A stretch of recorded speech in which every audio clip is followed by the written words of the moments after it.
Hello all, ಎಲ್ಲರೂ ಹೇಗಿದ್ದೀರಾ? Welcome back to ಚಿಗುರು ವ್ಲಾಗ್ಸ್. ಇವತ್ತಿನ ವಿಡಿಯೋದಲ್ಲಿ ಕಡಲೆಬೇಳೆ ವಡೆ, ಕರ್ನಾಟಕದ ಸ್ಪೆಷಲ್ ಕಡಲೆಬೇಳೆ ವಡೆ ಹೇಗೆ ಮಾಡೋದು ಅನ್ನೋದು ನೋಡ್ಕೊಂಬರೋಣ.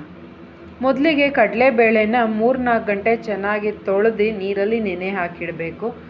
ನೆಕ್ಸ್ಟು ನೀರೆಲ್ಲ ಚೆನ್ನಾಗಿ ಬಸ್ತಿ ಕಡಲೆಬೇಳೆನ ಸಪ್ರೇಟಾಗಿ ಇಟ್ಕೋಬೇಕು. ನೆಕ್ಸ್ಟು ಮಿಕ್ಸಿ ಜಾರ್ಗೆ ಒಂದು 15 ಪೀಸ್ ಬೆಳ್ಳುಳ್ಳಿ, 1 ಇಂಚು ಶುಂಠಿ, ಸ್ವಲ್ಪ ಕರಿಬೇವು, 10 ಒಣಮೆಣಸಿನ್ಕಾಯಿ, ರೆಡ್ ಚಿಲ್ಲೀಸ್, ಇಷ್ಟು ಮಸಾಲೆಗೆ ಬೇಕಾಗಿರೋ ಇಂಗ್ರೀಡಿಯೆಂಟ್. ಇದು ಮಸಾಲೆ ವಡೆ ಅಂತಲೇ ಕರೀತಾರೆ. ಇದ್ರ ಜೊತೆಗೆ ಕಾಳನ್ನ ಹಾಕ್ಕೊಂಡು ನಾವು ತರಿಯಾಗಿ ರುಬ್ಕೋಬೇಕು. ಫುಲ್ಲು ಪೇಸ್ಟ್ ಮಾಡ್ಕೋಬಾರ್ದು.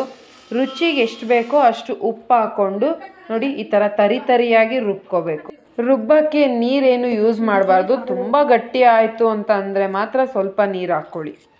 ನೆಕ್ಸ್ಟು ತರಿಯಾಗಿ ರುಬ್ಬಿರೋ ಈ ಮಸಾಲೆನ ಒಂದು ಬೌಲಿಗೆ ಶಿಫ್ಟ್ ಮಾಡ್ಕೊಳ್ಳೋಣ. ನೋಡಿ ಈ ಕನ್ಸಿಸ್ಟೆನ್ಸಿ ಇರಬೇಕು. ನೀರು ಹಾಕ್ಕೊಂಡು ತೆಳು ಮಾಡ್ಕೋಬೋದು. ನಾವು ಯಾವ ಶೇಪಿಂಗ್ ಕೊಡಬೇಕೋ ಆ ಥರ ಮಾಡೋ ಅಷ್ಟು ಗಟ್ಟಿ ಇರಬೇಕು. ನೆಕ್ಸ್ಟ್ ಈ ಮಿಕ್ಸ್ ಜೊತೆಗೆ ನಾವು ಸಣ್ಣದಾಗಿ ಕಟ್ ಮಾಡ್ಕೊಂಡಿರೋ 2 ಈರುಳ್ಳಿ, 2ರಿಂದ 3 ಈರುಳ್ಳಿ ಜಾಸ್ತಿ ಇದ್ದಷ್ಟು ಇನ್ನೂ ಟೇಸ್ಟ್ ಚೆನ್ನಾಗಿ ಬರುತ್ತೆ. ನಿಮಗೆ ಏನು ಕ್ವಾಂಟಿಟಿ ಬೇಕೋ ಅಷ್ಟು ಈರುಳ್ಳಿ ಹಾಕ್ಕೊಳ್ಳಿ. 2ರಿಂದ 3 ಈರುಳ್ಳಿ ಹಾಕ್ಕೊಂಡು ಚೆನ್ನಾಗಿ ಮಿಕ್ಸ್ ಮಾಡ್ಕೋಬೇಕು. ಜೊತೆಗೆ ಕೊತ್ತಂಬರಿ ಸೊಪ್ಪು ಅಥವಾ ತಪ್ಸಿಗೆ ಸೊಪ್ಪಿದ್ರೂ ಹಾಕ್ಕೊಂಡ್ರೆ ಮಸಾಲೆ ವಡೆ ಇನ್ನೂ ಚೆನ್ನಾಗಿ ಬರುತ್ತೆ. ನೆಕ್ಸ್ಟು ನಮ್ಗೆ ಯಾವ ಶೇಪಿಂಗ್ ಬೇಕೋ, ಎಷ್ಟು ಥಿಕ್ನೆಸ್ ಬೇಕೋ ಆ ಥರ ಕೈಯಲ್ಲಿ ಹೀಗೆ ತಟ್ಕೊಂಡು ಎಣ್ಣೆಲಿ ಬಿಟ್ಟು 2 ಕಡೆ ಗೋಲ್ಡನ್ ಬ್ರೌನ್ ಬರೋವರೆಗೂ ಕಡಿಮೆ ಉರಿಲಿ ಬೇಯಿಸ್ಕೋಬೇಕು.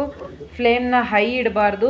ಒಳಗಡೆ ಬೆಂದಿರಲ್ಲ. ಹೈ ಇಟ್ಟರೆ ಮೇಲೆಲ್ಲ ಕಪ್ಪಾಗಿಬಿಡುತ್ತೆ. ಲೋ ಫ್ಲೇಮಲ್ಲಿ ಇಟ್ಟು ಬೇಯಿಸಿದ್ರೆ ಕ್ರಿಸ್ಪಿಯಾಗಿ ಒಳಗಡೆ ಸಾಫ್ಟಾಗಿ ತುಂಬ ಚೆನ್ನಾಗಿ ಬರುತ್ತೆ.